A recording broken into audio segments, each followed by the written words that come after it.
목적에 대해서 같이 말씀을 나눴습니다. 지난주 말씀의 제목이 예수님이 오신 목적이었습니다.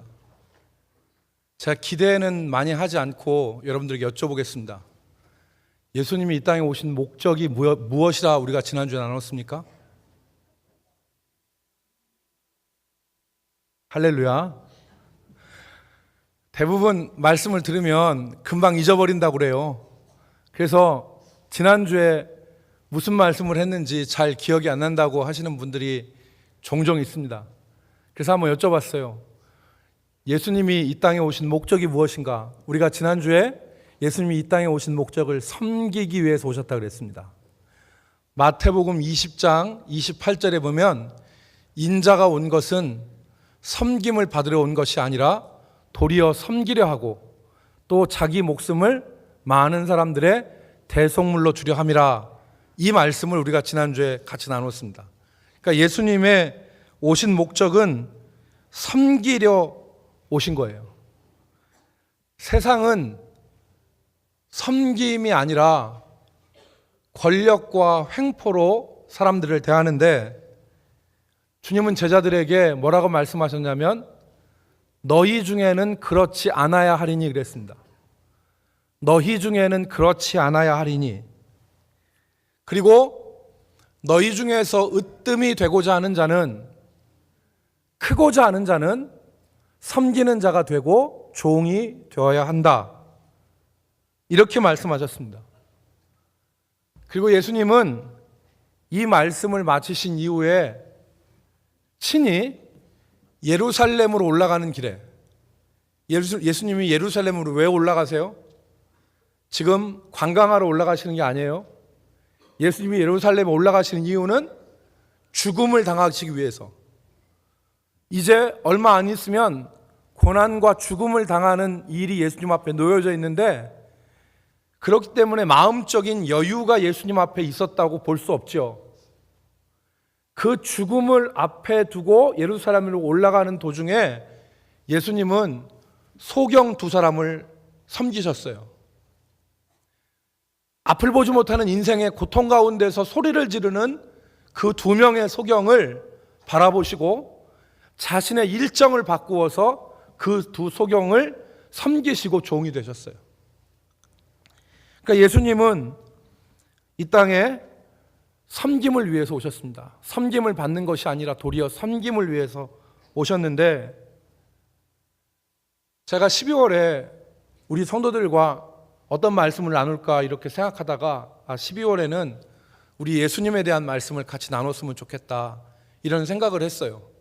그래서 예수님에 대해서 말씀을 나누는 가운데 지난주에는 예수님의 오신 목적, 오늘은 예수님의 복종에 대해서 같이 나누고자 그렇게 말씀을 준비했는데 지난주 말씀을 보니까 제가 한 가지 나누지 않은 부분이 있더라고요. 그게 뭐냐면 예수님이 섬기기 위해서만 오셨는가? 마태복음 20장 28절을 제가 정확하게 읽어드릴게요. 인자가 온 것은 섬김을 받으려 함이 아니라 도리어 섬기려 하고 자기 목숨을 많은 사람의 대속물로 주려 함이니라.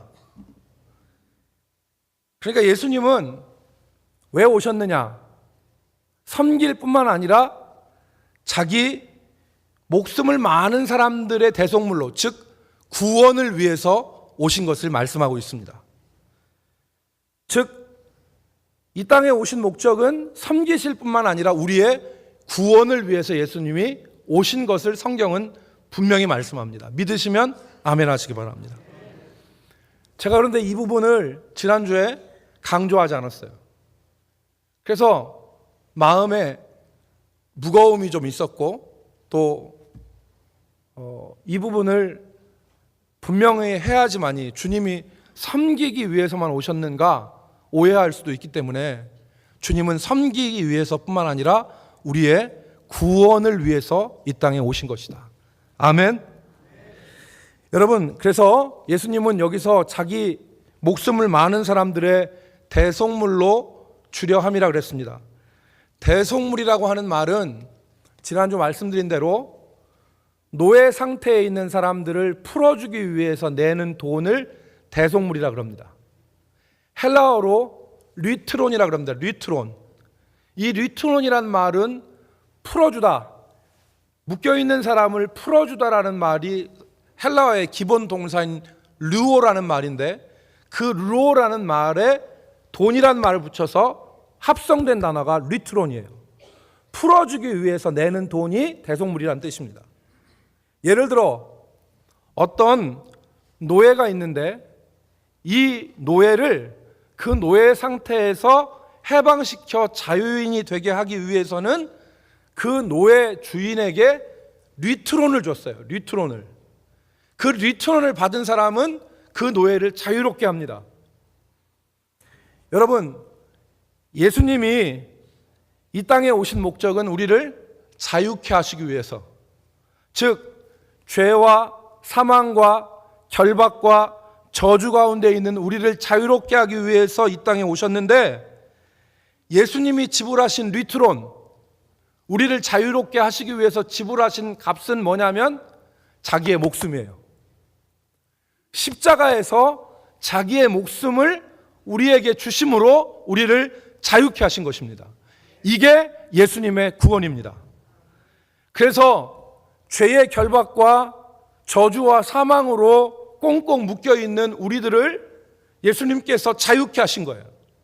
이것을 위해서 예수님이 이 땅에 오신 것입니다.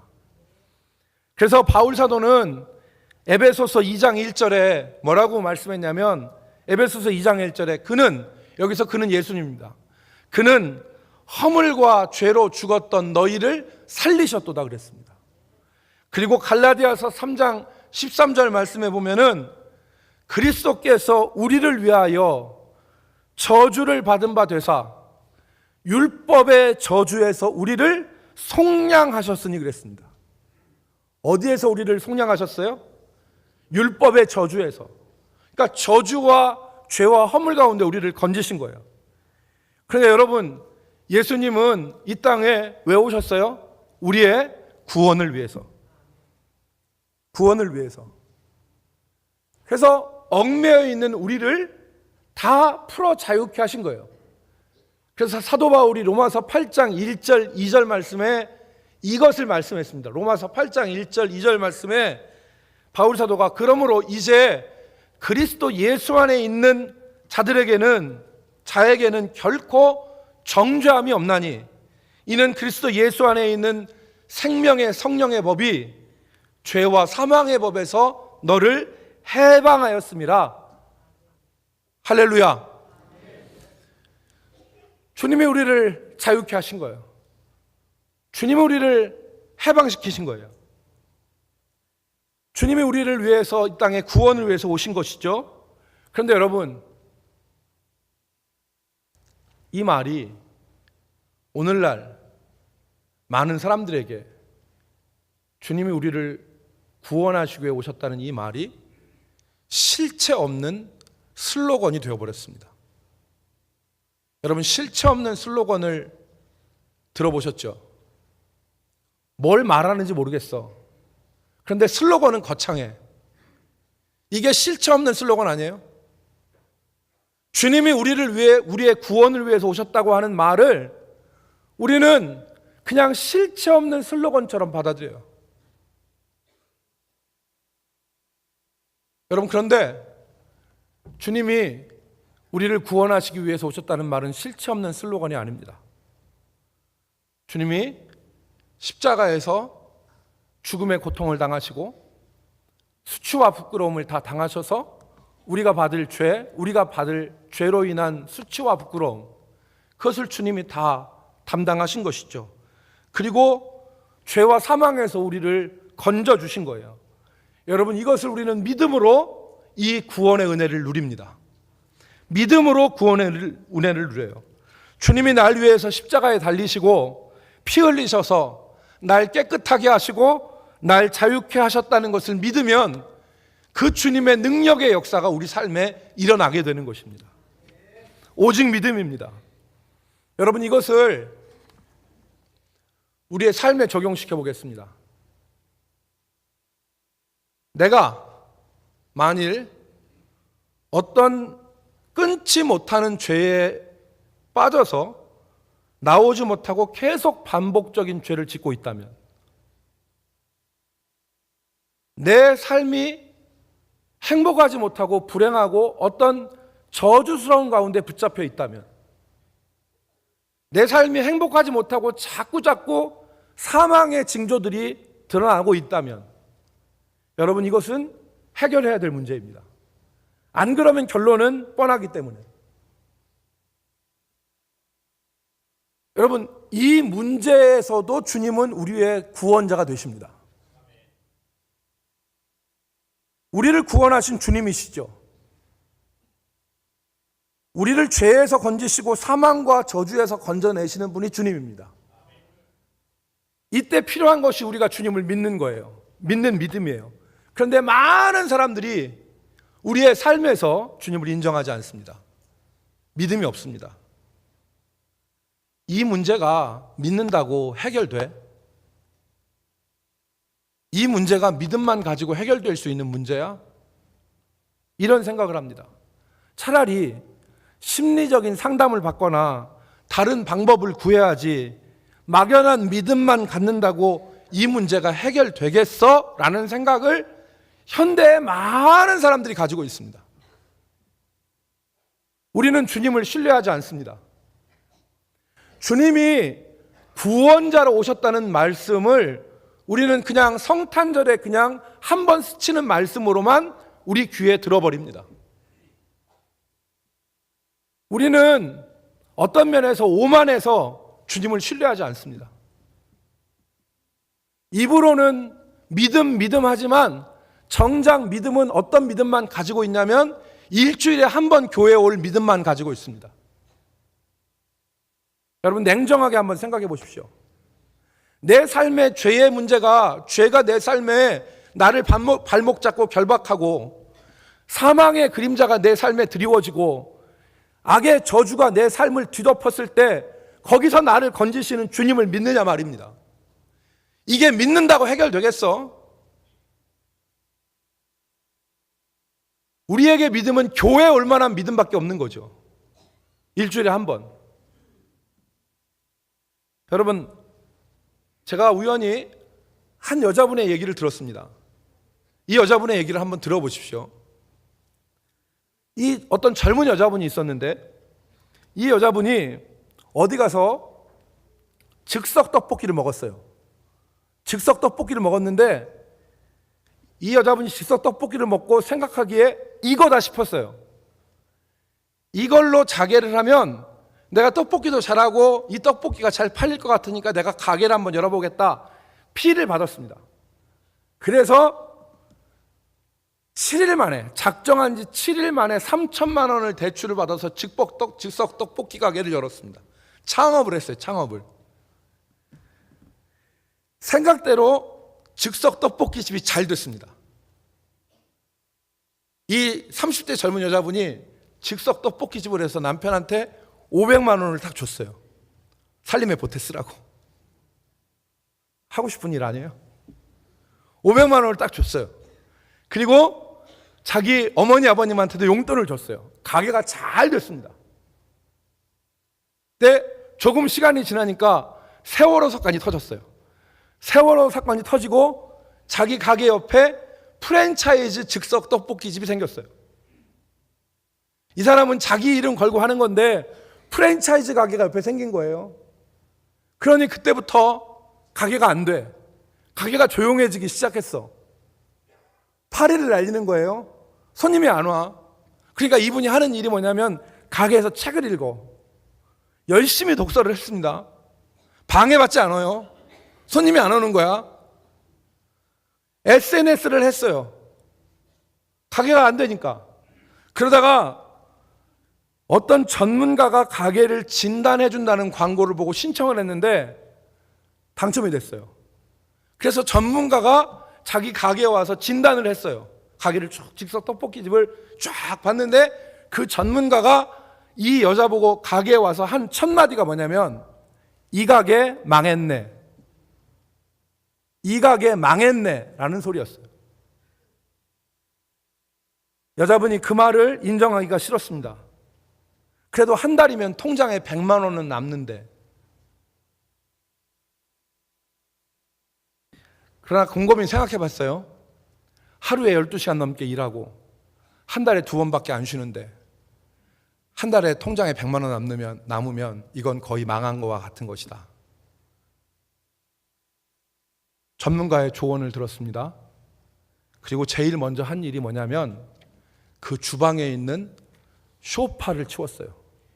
여러분, 주방에 소파가 있다는 게 말이 안 되잖아요. 그런데 이 가게에서는 주방에 소파가 있었어요. 거기서 소파가 있었는데 전문가가 이 소파 치우고 거기에다가 튀김기를 갖다 놔라. 그래서 튀김기를 갖다 놨어요. 튀김을 튀겨서 갖다 놓으니까 매출이 늘더래요. 두 번째 전문가가 지적한 것은 식기세척기를 들여놓으라는 거예요. 식기세척기를. 처음 가게 열 때 비용을 아끼느라고 식기세척기를 안 들여놨답니다. 생각에 내가 천천히 바쁠 때 말고 시간이 있을 때 내가 설거지하면 되지, 뭐 식기세척기를 할 필요가 있어, 내 몸으로 하면 되지. 그러나 식기세척기를 들여놓음으로 해서 생각하는 시간을 가질 수 있었다는 겁니다. 사장이, 그 여자 말이, 사장이 생각하지 않는 사장은 자격이 없다. 생각하지 않는 사장은 자격이 없다. 식기세척기가 식기를 닦는 동안 자신은 가게를 위해서 뭐를 할 수 있을까를 생각했다는 거예요. 그리고 그 뒤로 하나가 더 있는데 뭐 우리와 별로 관계없는 일이라 가게는 정상 궤도에 올랐답니다. 그리고 가게는 다시 잘 되는 가게가 됐대요. 여러분, 저는 그 젊은 여사장의 말이 귀에 들어왔어요. 뭐라고 하냐면 전문가의 조언을 듣고 자기가 얼마나 오만했는지를 깨달았대요. 자기가 하면 다 될 것 같고 자기가 하는 방식이면 통할 것 같아서 자기 생각대로 했는데 오만이었다. 오만이었다. 진지하게 생각하고 노력하려고 하지 않고 대충 하면 되겠지라고 하는 무모하고 막연한 생각을 가지고 사업을 했다. 나는 오만했다. 이게 그분의 말이에요. 여러분, 제가 이 얘기를 왜 하냐면 우리의 믿음이 이런 오만함에 빠지기가 쉽습니다. 뭐 성경 말씀 있는 거 뭐 하는 것보다 내가 대충 내 지금 가지고 있는 믿음 가지고 대충 살면 되겠지. 뭐 이렇게 한다고 뭐가 되겠어? 이런 오만함에 우리가 빠지기가 쉽다는 겁니다. 아까 말씀드린 대로 믿음은 단지 교회 나올 정도의 믿음만 가지고 우리의 믿음의 주방에 있어 아니 될 소파가 있고 우리가 정말 주님을 위해서 진지하게 생각해야 될 시간에 허비하는 시간들이 얼마나 많냐 이 말입니다. 이런 오만으로는 가게 하나도 변화시키지 못하는데 믿음의 오만이 어떻게 인생을 변화시키겠습니까? 사랑하는 성도 여러분, 암을 고칠 수 있는 신약도 자기가 먹지 않으면 그림의 떡입니다. 자기가 먹어야 되는 거죠. 암을 이기는 신약이 예수님이라면 우리는 믿음으로 예수님을 영접해야지만이 우리의 삶에 퍼져 있는 죄와 사망과 저주의 암이라고 하는 것에서 고침을 받을 수 있는 것입니다.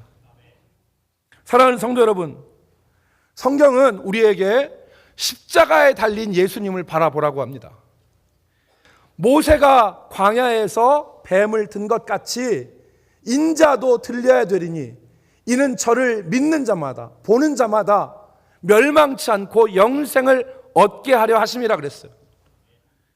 그래서 히브리서 기자는 이 예수님을 믿음의 주요 또 온전케 하시는 이인 예수를 바라보자 그랬습니다. 여러분, 광야에서 이스라엘 백성들이 불뱀에 물려 죽게 되었을 때에 하나님이 모세를 통하여 놋뱀을 만들게 하셨는데 그 놋뱀을 바라보는, 회개하고 놋뱀을 바라보는 자는 독의 사해독이 되고 생명을 찾았습니다.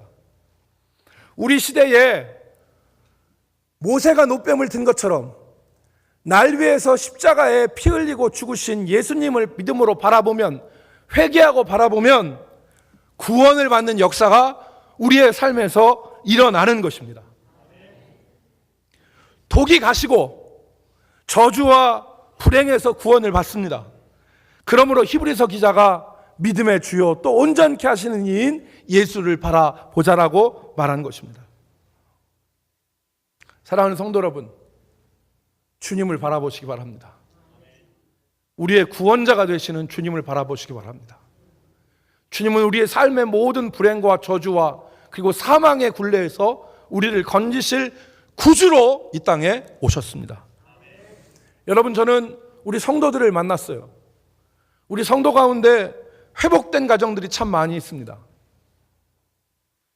여러분, 술로, 가정폭력으로, 그리고 음란으로 무너진 가정들이 다시 회복되어지는 역사가 일어나더라고요. 하나님이 그 가정들을 다시 이렇게 세우시더라고요. 하나님 앞에 나와서 새벽에 두 손을 들고 기도하면서 자신의 죄를 복종시키면 상담으로 될 것 같고 다른 방법으로 될 것 같고 믿음으로 안 될 것 같았지만 하나님이 그 무너진 가정들을 일으켜 세우시고 그 무너지고 부패한 심령들을 새롭게 하시는 역사가 일어나더라고요. 여러분, 주님은 섬기러 오셨을 뿐만 아니라 우리에게 이 땅의 구원자로 우리에게 오신 구원의 주님이신 것을 믿으시길 바랍니다. 그런 가정에 회복이 있고 용서가 있고 세워짐이 있고 강건함이 있습니다. 예수님은 종이 호랑이가 아닙니다. 예수님은 성경책에 나오는 종이 호랑이가 아닙니다. 예수님은 죄에서, 사망에서, 저주에서 날 구원하실 구주로 이 땅에 오신 것을 우리가 다 믿고 붙잡기를 주의 이름으로 축원합니다. 이 예수님을 영접하십시오. 예수님을. 나 혼자 자행자자하면서 살지 말고 이 예수님을 마음속에 영접하고 이 예수님과 동행하십시오. 반드시 구원의 역사가 일어납니다. 요한계시록 3장 20절, 볼지어다 내가 문 밖에서 두드리노니 누구든지 내 음성을 듣고 문을 열면 내가 들어가 그와 더불어 먹고 그는 나와 더불어 먹으리라 그랬어요. 그러니까 주님을 영접해야 돼요. 예수님이 이 땅에서 오늘 우리가 읽은 말씀처럼, 다음 주에 우리가 이 말씀을 보겠는데, 오늘 말씀처럼 너희 안에 이 마음을 품으라 곧 그리스도 예수의 마음이니 그는 근본 하나님의 본체시나 하나님과 동등됨을 취할 것으로 여기지 아니하시고 자기를 비워 종의 형체를 가져서 죽기까지 복종하셨다고 그랬어요. 예수님이 어떻게 죽기까지 복종하셨습니까? 요한복음 15장 1절 2절, 나는 포도나무요 너희는 가지니 내가 아버지 안에 있는 것 같이 너희가 내 안에 있고 나에게 붙어 있으면 너희가 많은 열매를 맺으리라 그랬어요. 구원의 주님을 영접하십시오. 내 삶을 변화시킬 수 있는, 그래서 정말 징글징글하고 정말 끊어지지 않는 이 죄악의 역사를 구원자 되시는 예수님은 해결할 수 있습니다. 정말 내 삶에 저주의 그림자가 들여졌을 때 그 저주의 그림자를 벗겨내시고 축복의 화관을 씌우시는 분이 우리 예수님입니다. 그 예수님이 저와 여러분을 구원하기 위해서 이 땅에 오신 것입니다. 그러므로 믿음의 주요 온전케 하시는 예수를 바라보고 그 예수님을 마음을 열고 영접하면 그 주님이 우리 삶을 변화시킵니다. 그 주님을 바라보고 우리가 이 12월 한 달 동안 우리가 찬송도 예수님에 대해서, 말씀도 예수님에 대해서 같이 나누는데 우리가 구주 되신 예수님을 바라보고 주여 나를 이 절망의 골짜기에서 건져 주옵소서, 나를 이 죄악의 심각한 늪에서 건져 주옵소서. 주님이 나를 구하실 수 있습니다. 주님을 의지하고 주님과 함께하는 우리 성도들이 되기를 주의 이름으로 축복합니다. 기도하겠습니다. 하나님, 주님이 이 땅에 우리를 구원하시기 위해 오셨다고 하는 그 말이 실체 없는 슬로건처럼 이 시대의 사람들 마음속에 자리 잡고 있습니다. 아버지, 오늘 우리에게 믿음을 주셔서 내 삶의 가시밭과 저주와 그리고 사망과 죄를 다 걷어내시고 생명의 역사로 내 인생의 대지를 바꾸실 구주 예수님을 우리가 바라보게 하여 주옵소서. 그리고 마음속에 영접하여 그 주님과 동행함으로 삶에서 구원의 역사가 일어나는 것을 우리 모두가 경험케 하여 주시옵소서. 주의 이름을 부르는 자가 부끄러움을 당하지 않는다는 말씀을 우리 모두가 확인할 수 있게 하여 주시고 우리 성도들의 삶에 구주 예수님만 높여지게 하여 주옵소서. 예수님의 이름으로 기도 올리옵나이다.